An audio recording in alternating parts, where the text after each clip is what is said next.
अमेरिकी बहनों और भाइयों,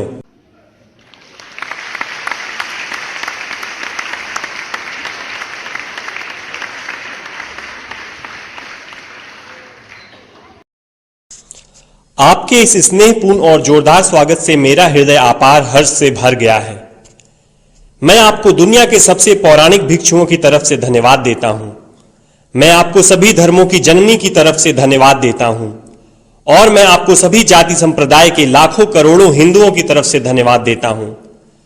मेरा धन्यवाद उन वक्ताओं को भी जिन्होंने इस मंच से यह कहा कि दुनिया में सहनशीलता का विचार सुदूर पूरब के देशों से फैला है। मुझे गर्व है कि मैं एक ऐसे धर्म से हूं जिसने दुनिया को सहनशीलता और सार्वभौमिक स्वीकृति का पाठ पढ़ाया है। हम सिर्फ सार्वभौमिक सहनशीलता में ही विश्वास नहीं रखते, बल्कि हम विश्व के सभी धर्मों को सत्य के रूप में स्वीकार करते हैं। मुझे गर्व है कि मैं एक ऐसे देश से हूं जिसने इस धरती के सभी देशों के सताए गए लोगों को शरण दी है।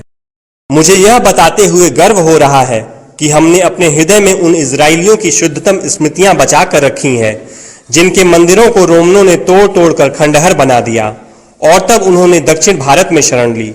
मुझे इस बात का गर्व है कि मैं एक ऐसे धर्म से हूं जिसने महान पारसी देश के अवशेषों को शरण दी और अभी भी उन्हें बढ़ावा दे रहा है। भाइयों, मैं आपको एक श्लोक की कुछ पंक्तियां सुनाना चाहूंगा जिसे मैंने बचपन से स्मरण किया और दोहराया है और जो रोज करोड़ों व्यक्तियों द्वारा हर दिन दोहराया जाता है।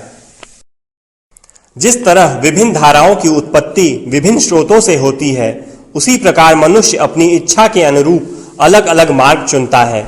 वो देखने में भले सीधे साधे या टेढ़े मेढ़े लगें, पर सभी भगवान तक ही जाते हैं।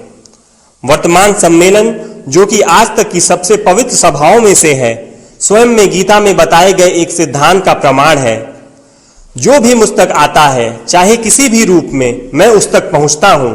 सभी मनुष्य विभिन्न मार्गों पर संघर्ष कर रहे हैं, जिसका अंत मुझ में है। सांप्रदायिकता, कट्टरता और इसके भयानक वंशज हठ धर्मिता लंबे समय से पृथ्वी को अपने शिकंजे में जकड़े हुए हैं। इन्होंने पृथ्वी को हिंसा से भर दिया है। कितनी बार ही ये धरती खून से लाल हुई है, कितनी ही सभ्यताओं का विनाश हुआ है और कितने देश नष्ट हुए हैं। अगर ये भयानक राक्षस नहीं होते तो आज मानव समाज कहीं ज्यादा उन्नत होता, लेकिन अब उनका समय पूरा हो चुका है। मुझे पूरी उम्मीद है कि आज इस सम्मेलन का शंखनाद सभी हठ धर्मिता, हर तरह के क्लेश, चाहे वो तलवार से हो या कलम से, और हर एक मनुष्य जो कि एक ही लक्ष्य की तरफ बढ़ रहे हैं, के बीच की दुर्भावनाओं का विनाश करेगा।